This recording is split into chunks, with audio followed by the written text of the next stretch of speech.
Shalom para sahabat, shalom juga untuk saudara yang ada di Bikin Termit Group,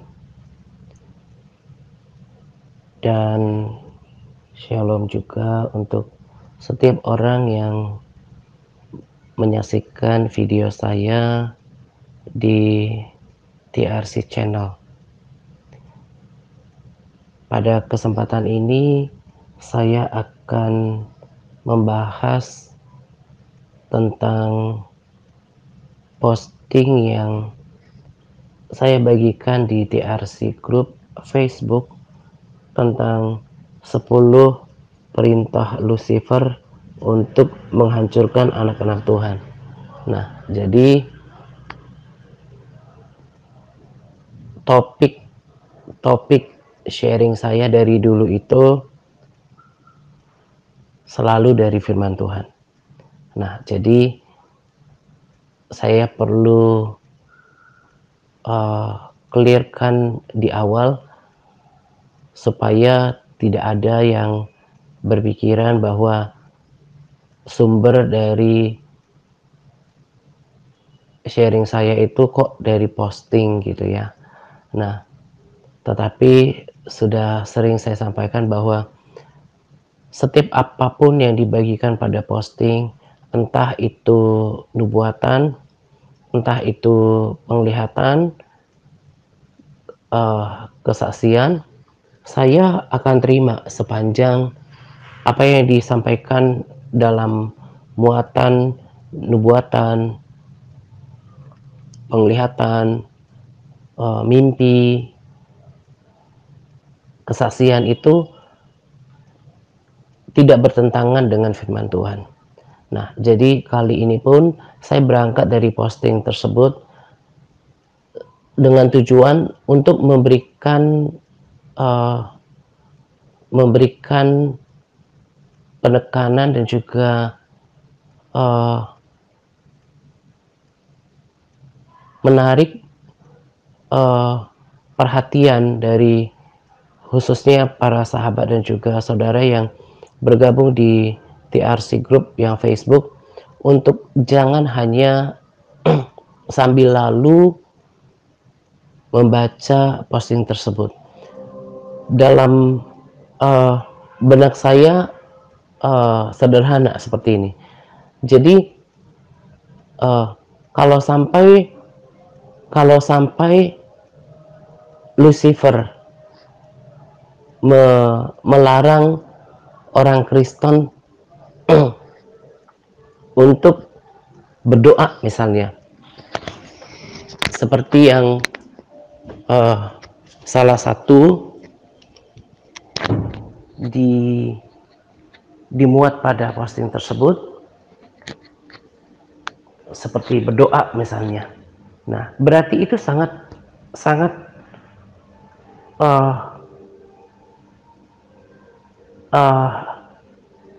membahayakan bagi kerajaan si jahat.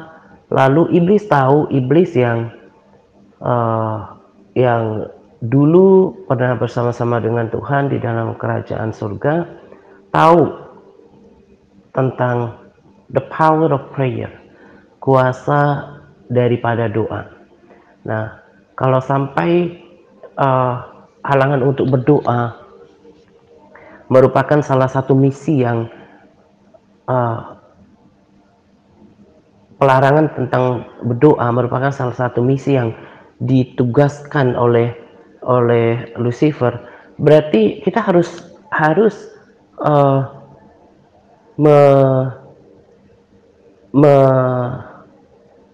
memberikan perhatian tentang poin-poin tersebut. Ada apa dengan misalnya berdoa ya. Saya mulai dengan bahasan berdoa. Saya sengaja untuk membagikan modul-modul tentang doa dari firman Tuhan bersama-sama dengan RSSP ini, supaya kita semakin terbuka pikirannya bahwa sebetulnya doa itu adalah sesuatu yang sangat luar biasa penting, dan merugilah orang yang tidak mau berdoa dalam kehidupannya. Karena orang yang tidak berdoa, salah satu akibatnya adalah akan cenderung kalah terhadap pencobaan. Ada ayat firman Tuhan di situ.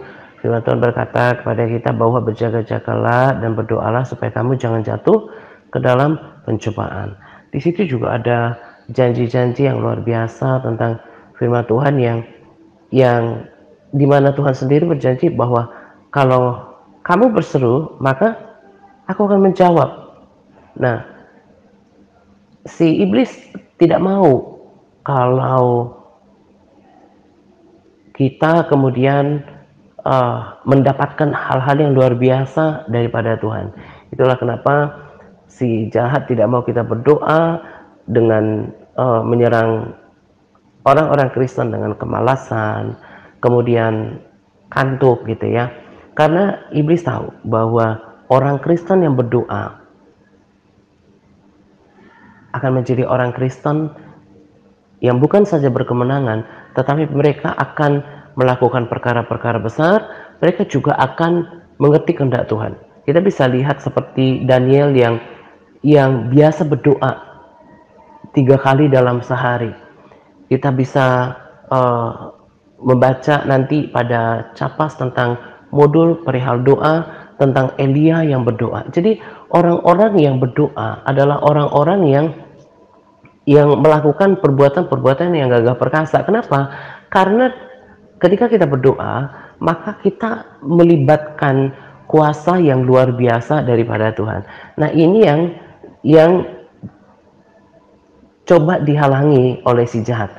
Karena tadi saya bilang bahwa orang Kristen yang berdoa itu mereka akan cenderung mengalami kemenangan dalam kekristenan mereka. Lalu kemudian mereka akan terlepas dari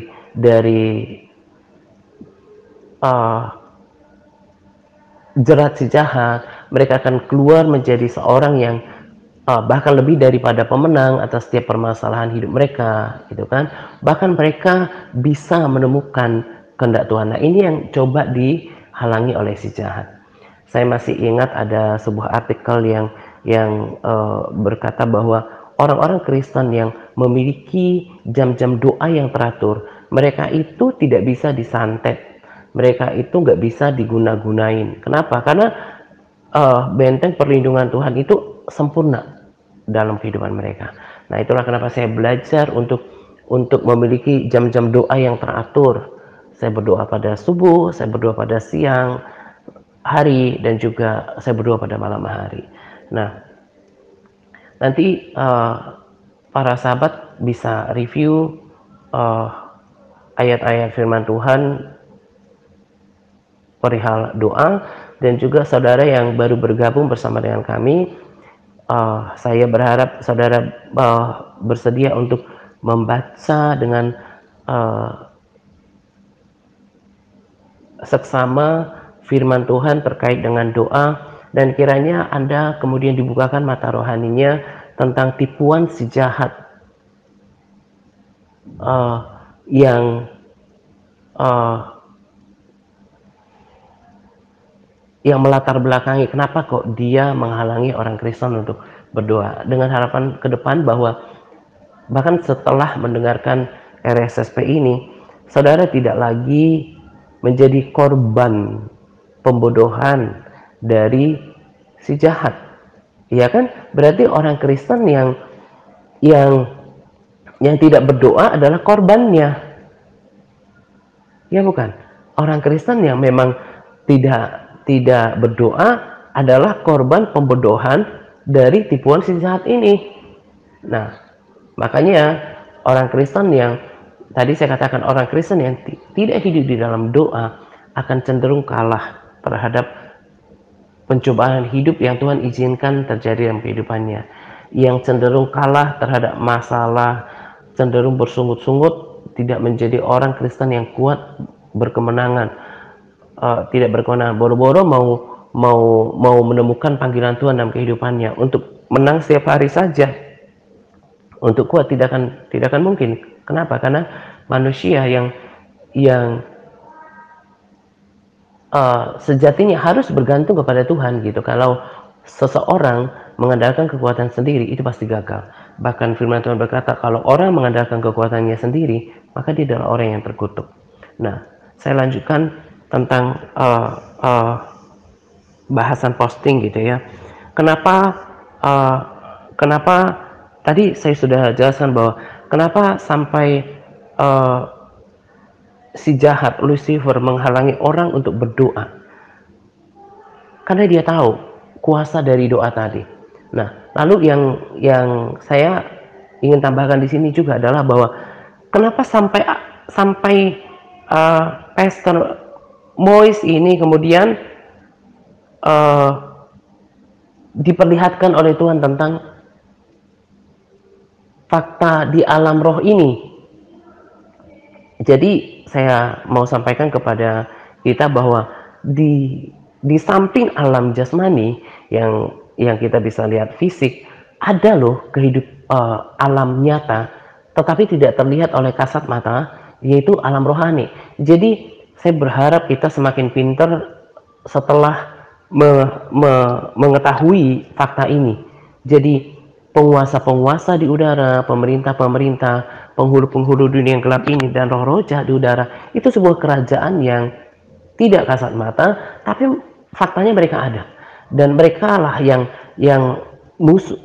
merupakan musuh kita, yang berusaha untuk menjatuhkan kita, mengintimidasi kita, melemahkan kita, ingin menggagalkan kita masuk dalam kerajaan Tuhan. Nah, mereka ini yang ada di alam roh, nggak terlihat oleh kasat mata.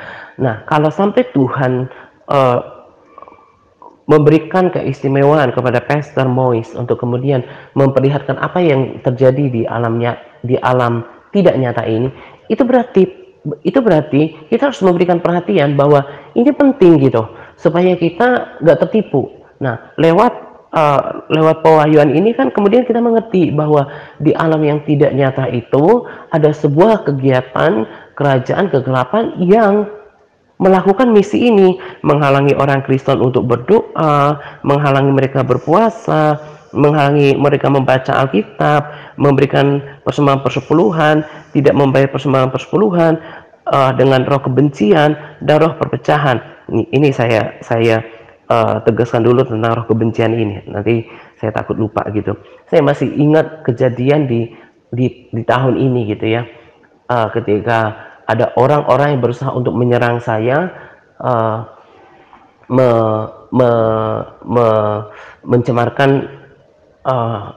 nama saya gitu ya, dengan tuduhan-tuduhan yang berasal dari iri hati dan kedengkian gitu ya.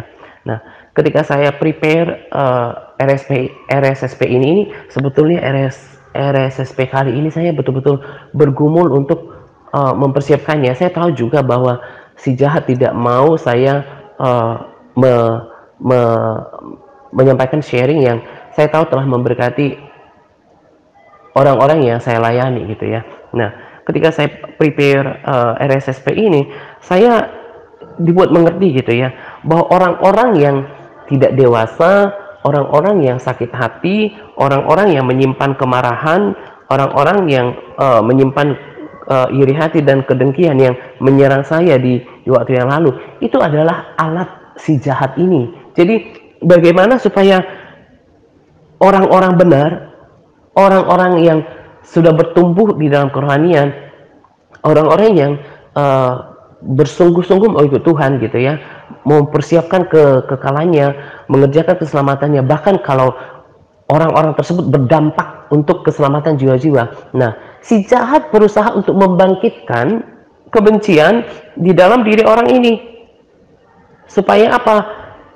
Supaya ada celah bagi si jahat untuk melumpuhkannya. Jadi ada sebuah kesaksian dulu, ada seorang ibu pastor yang dia melayani kemana-mana gitu ya ketika di dunia, tapi dia menyimpan kebencian dan tidak mengampuni terhadap suaminya. Apa yang terjadi dengan ibu ini dalam penglihatan bahwa dia berada di neraka. Nah, jadi itu tujuan si jahat dengan membangkitkan orang-orang yang tidak dewasa, orang-orang yang sakit hati, iri hati, kedengkian, supaya saya menjadi orang yang benci kepada mereka. Kalau saya memiliki kebencian kepada orang, itu adalah pintu masuk untuk kemudian roh-roh jahat yang lain masuk. Ya, kepahitan lah, timbul akar kepahitan di diri saya, kemarahan, kemudian juga dosa hati yang lain, dan juga roh perpecahan gitu ya. Itu kan kita sudah hafal bahwa orang-orang yang roh pemecah itu tidak berasal daripada Tuhan. Nah, ini adalah senjata-senjata daripada si jahat untuk menghancurkan orang-orang Kristen. Nah, saya lanjutkan lagi, selain roh perpecahan, roh kebencian, juga si jahat menghalangi untuk memberikan kesaksian, kemudian mencoba untuk orang-orang Kristen juga mereka berpoligami, kemudian menyembah patung yang jelas-jelas di dalam 10 perintah Tuhan juga tidak boleh menyembah patung dalam rupa apapun. Nah, tapi kita lihat kan, ada saja orang-orang Kristen yang masih menyembah patung. Nah, lalu kemudian buat mereka terikat dengan televisi dan media sosial. Jadi saya sebagai orang yang bertanggung jawab dalam pelayanan ini, saya mau tegaskan bahwa memang saya pilih orang-orang yang oknum hamba Tuhan yang memang saya pikir sejalan dengan pengajaran kita. Tetapi saya sebagai orang yang bertanggung jawab dalam pengajaran ini juga harus memberikan seperti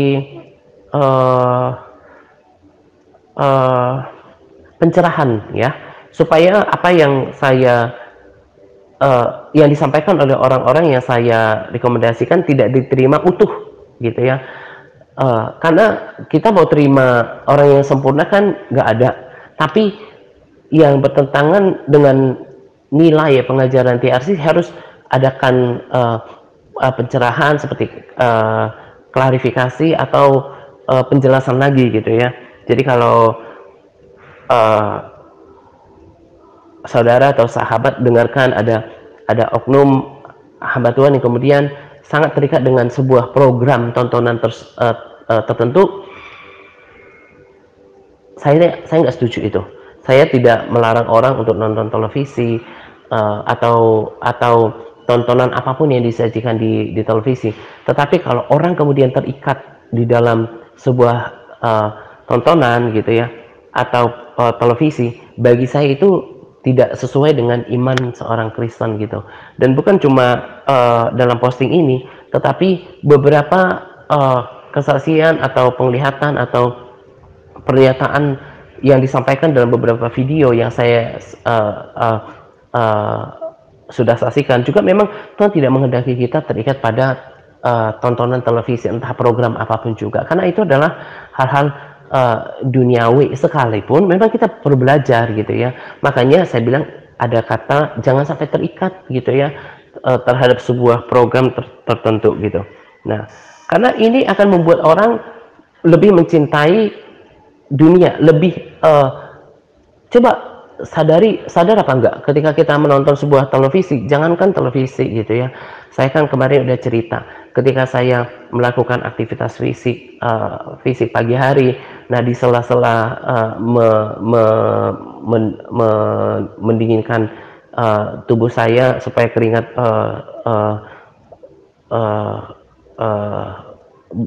ya meredakan keringat gitu ya, disitulah saya sempatkan untuk mendengarkan video gitu. Nah, saya kan kemarin cerita ketika saya lakukan latihan fisik itu 30 menit, itu pun sudah sangat lama perasaan saya karena aktif kan. Tapi ketika saya menonton sebuah video tentang kesaksian, 20 menit nggak berasa gitu. Nah, apalagi dengan menonton banyak program yang berseri gitu ya, saya berpikir bahwa itu akan menyita waktu. Dan konyolnya adalah ketika alokasi waktu kemudian lebih banyak dipakai untuk mengikuti program-program televisi tertentu, entah lewat jaringan apapun daripada kemudian alokasi waktunya untuk Tuhan, itu kan merugikan diri sendiri. Sementara kita harus mengutamakan waktu, pikiran, tenaga kita untuk mencari Tuhan terlebih dahulu. Nah, jadi saya harus memberikan pencerahan tentang itu. Nah, kemudian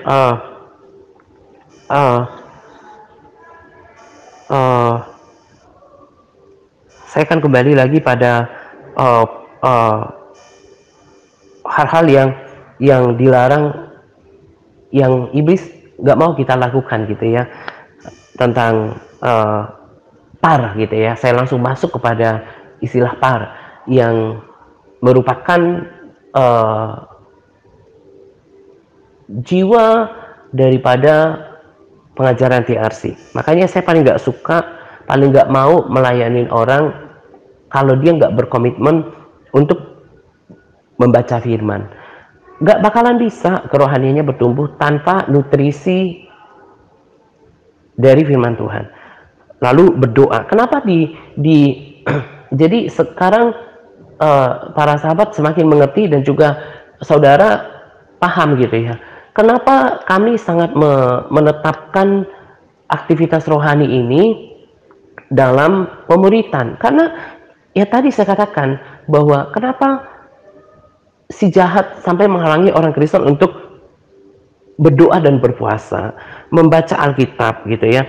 Nah, karena dia tahu kalau di Alkitab itu kita tahu tentang janji Tuhan, dalam firman Tuhan kita tahu janji firman Tuhan, kita tahu tentang kebenaran yang memerdekakan gitu. Nah, makanya saya berharap Anda yang sudah bergabung, bahkan saudara yang baru bergabung, mengerti sekarang gitu ya. Kenapa kami sangat menetapkan praktek ini, harus baca firman, harus berdoa, berpuasa, ketaatan total gitu ya. Karena apa? Karena ini adalah sesuatu yang memang si jahat halangi dalam kehidupan orang Kristen, supaya mereka tidak menjadi berkemenangan oleh kuasa doa dan puasa, supaya mereka kemudian buta rohani, dihalangi membaca firman. Nah, itu yang menjadi keprihatinan saya juga. Dan sekarang kita semua lihat, tanpa bermaksud untuk memegahkan diri atas praktek kekristenan di TRC ini. Sekarang bisa lihat bahwa mayoritas orang Kristen, denominasi gereja apapun itu, praktek pembacaan Alkitab, praktek kekristenan yang membaca Alkitab, praktek kekristenan yang berdoa berpuasa, itu mayoritas tidak dilakukan. Hanya sedikit saja orang Kristen yang melakukan kegiatan ini, membaca Alkitab, berdoa, berpuasa. Bahkan kita semua, termasuk saya juga kan, merasa bahwa orang Kristen itu nggak ada puasa dulu, ya kan? Kita merasa bahwa hanya berpuasa itu hanya dilakukan oleh agama tertentu. Nah, ternyata di Kristen juga ada. Bahkan yang saya pernah dengar dari seorang hamba Tuhan berkata bahwa justru agama-agama tertentu pun malah berpuasa itu karena belajar dari kebenaran firman Tuhan sesungguhnya gitu ya. Nah, jadi tadi saya katakan bahwa apa yang kita temui di dalam praktek mayoritas orang Kristen, termasuk kekristenan kami dahulu, saya bilang kami ini lebih pada para sahabat dan juga saudara yang melakukan par sekarang gitu ya. Kita kan jauh daripada praktek kekristenan yang membaca firman, yang berdoa, yang berpuasa. Nah, dahulu kita menjadi budak daripada kegelapan, kita menjadi korban daripada penipuan si jahat yang berusaha untuk menghalangi kita untuk baca firman dan juga berdoa dan berpuasa. Nah, tadi saya katakan bahwa orang-orang yang melakukan praktek ini hanya sedikit jumlahnya. Dan itu yang saya mau terapkan di dalam pelayanan ini. Entah itu sedikit jumlahnya, itu bukan menjadi uh, uh, uh, soal jumlah, bukan uh, sesuatu atau big deal buat saya. Bagi saya adalah kualitas. Bagaimana praktek pelayanan saya ini seturut dengan kebenaran firman Tuhan. Dan harus betul-betul praktek kekristenan yang berseberangan dengan misi si jahat. Jadi kalau si jahat nggak pengen kita baca firman, justru kita harus praktekkan itu. Ada sesuatu yang ada dalam firman Tuhan. Kalau baca firman Tuhan, Roma 10 ayat 17 berkata bahwa iman timbul dari pendengaran akan firman Tuhan. Nah, kemudian juga kebenaran akan memerdekakan kita kan. Nah, berarti kita nggak mau menjadi korban pembodohan si jahat. Demikian juga dengan berdoa dan berpuasa. Nah, jadi saya sungguh berharap bahwa pencerahan lewat pencerahan yang saya berikan lewat RSSP kemudian mengubah secara perlahan paradigma setiap orang yang berada di grup WA, bahwa memang kalau menjalankan kekristenan yang benar ya harus seperti ini, membaca firman setiap hari, ada jam-jam doa, bahkan berpuasa. Jadi Anda yang masih malas, masih ngantuk baca firman, gak memiliki komitmen diri untuk baca firman, dan juga belum memiliki komitmen diri untuk berdoa, saya mau beritahu bahwa Anda adalah korban daripada tipuan si jahat. Dan orang Kristen yang tidak melakukan bagian ini tidak akan mungkin bertumbuh di dalam kerohanian, tidak mungkin mengerti kebenaran, dia nggak ngerti apa yang Tuhan mau dalam kehidupannya, dan juga dalam hidupnya akan cenderung jatuh bangun dalam dosa. Lalu tentang persembahan persepuluhan, sudah beberapa kali rasanya saya tegaskan kepada saudara bahwa sekalipun di gereja tempat Anda beribadah, gereja lokal Anda tempat beribadah tidak ditekankan seperti ini, tetapi Anda tidak boleh takluk pada aturan gereja. Karena sekalipun seseorang sudah melayani, bahkan bergelar sekolah teologi, ya tidak menjadi jaminan bagi dia untuk mengerti kebenaran Tuhan yang sesungguhnya. Nah, jadi kalau sudah tahu kebenaran, harus taat melakukan ini. Lakukan sekalipun di gereja lokal saudara tidak ditekankan tentang ketaatan ini. Nah, saya mengambil risiko untuk dituduh macam-macam oleh orang-orang yang sejak zaman 2016 terutama gitu ya, yang memang kikir dan tidak mau takluk pada kebenaran, yang memang berat hati gitu untuk melepaskan milik Tuhan yang 10% itu. Jadi saya mau tegaskan kepada saudara, kalau mau berada pada jalur yang tepat,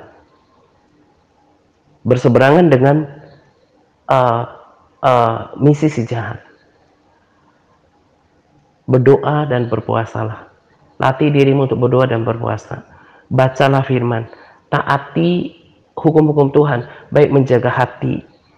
Tadi kan nggak boleh menyimpan kebencian, menjaga pikiran, no negative thoughts, pikiran-pikiran yang negatif, menjaga kekudusan anggota tubuh, mata, dan juga keuangan. Mulai hari ini, ketika sudah tahu berapapun berkat yang kita terima, itu 10% yang disebut dengan persembahan persepuluhan itu milik Tuhan, yang akan dipakai untuk berbagai kebutuhan pelayanan di gereja lokal atau pelayanan. Sekarang kan ada berbagai pelayanan, entah misi, ada banyak pelayanan yang kita bisa temui. Intinya adalah persembahan persepuluhan itu adalah merupakan bagian dari ketaatan, itu yang coba dihalangi oleh si jahat supaya apa? Supaya kita melanggar perintah Tuhan. Di awal-awal terbentuknya Big Internet ini rasanya sudah beberapa kali saya bagikan kesaksian yang menyatakan bahwa orang yang tidak memberikan persembahan persepuluhan itu berada di neraka. Kenapa? Ketika dulu video saya tentang inspirasi kekudusan keuangan ini beredar, saya dicap macam-macam gitu ya. Sekarang saya nggak gentar dengan itu gitu ya. Saya harus menyatakan kebenaran yang sesungguhnya. Nah, kalau orang yang tidak taat dalam hal keuangan ini akan berada di neraka. Kesaksian menegaskan itu. Dasar firman Tuhan mengatakan Yakobus 2 ayat 10 bahwa barang siapa menuruti seluruh hukum itu tetapi mengabaikan satu bagian daripadanya, ia bersalah terhadap seluruhnya. Dan karena ini perintah, berarti ketidaktaatan terhadap satu perintah juga akan menyebabkan orang kemudian menerima murka Tuhan gitu ya. Jadi kalau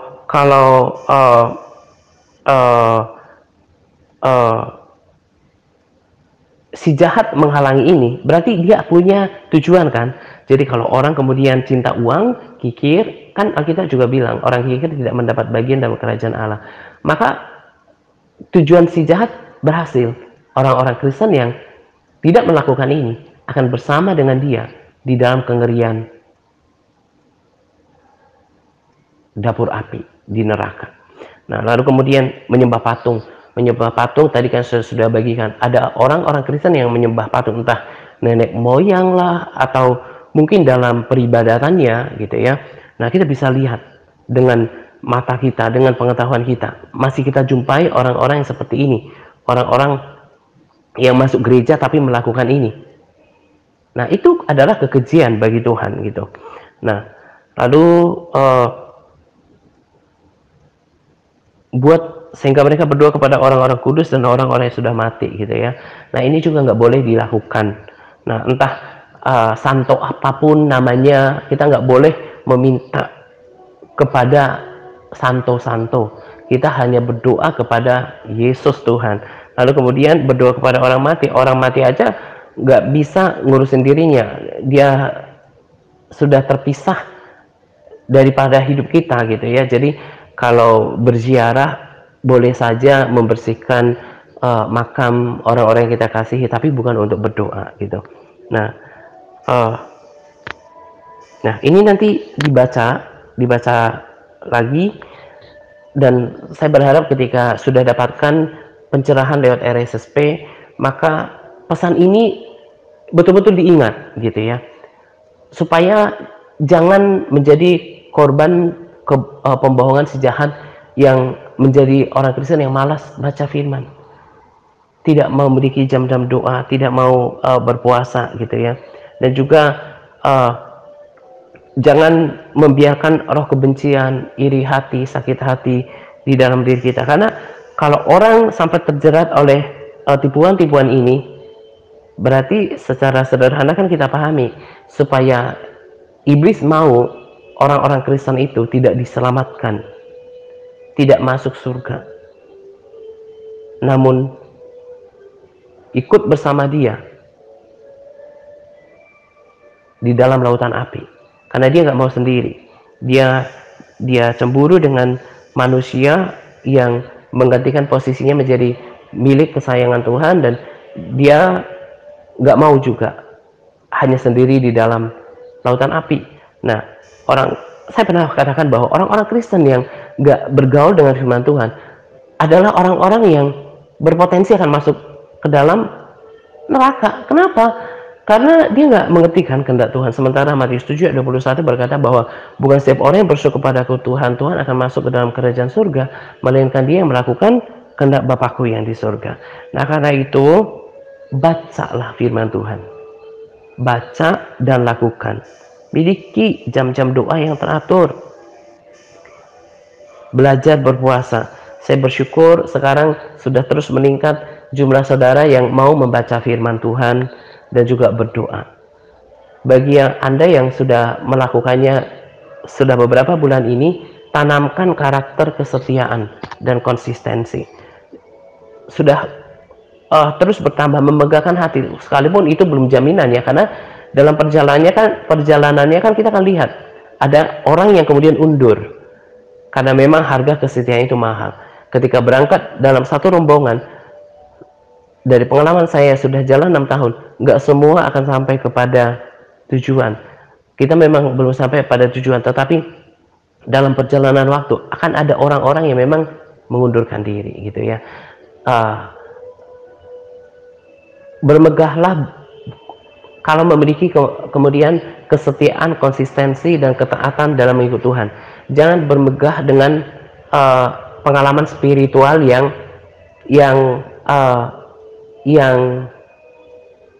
tidak menjadi dasar bagi keselamatan. Sebab dasar keselamatan itu semata-mata karena ketaatan, perubahan karakter, dan juga perbuatan-perbuatan ketaatan kita yang seturut dengan firman Tuhan. Karena itu semuanya harus berdasar pada firman Tuhan, menjadi orang-orang yang berdoa gitu ya. Dan lagi saya katakan bahwa baca lagi modul-modul ayat firman Tuhan di dalam modul tentang berdoa. Kiranya setelah membaca kebenaran firman Tuhan tentang berdoa ini, tidak ada lagi di antara kita yang malas untuk berdoa, sehingga menjadi orang yang terus kalah terhadap pencobaan, naik turun, kemudian naik turun dalam hal kerohanian, jatuh bangun dalam dosa gitu. Dan bagi Anda yang menyaksikan video saya di YouTube, dan mungkin Anda adalah orang yang baru pertama kali untuk mendengarkan video kami mau memberitahukan kepada Anda bahwa di TRC karakter dan warna daripada pelayanan adalah pemberitaan. Karena Tuhan Yesus lewat firman-Nya katakan bahwa ajar mereka untuk melakukan segala sesuatu yang telah kuperintahkan kepadamu.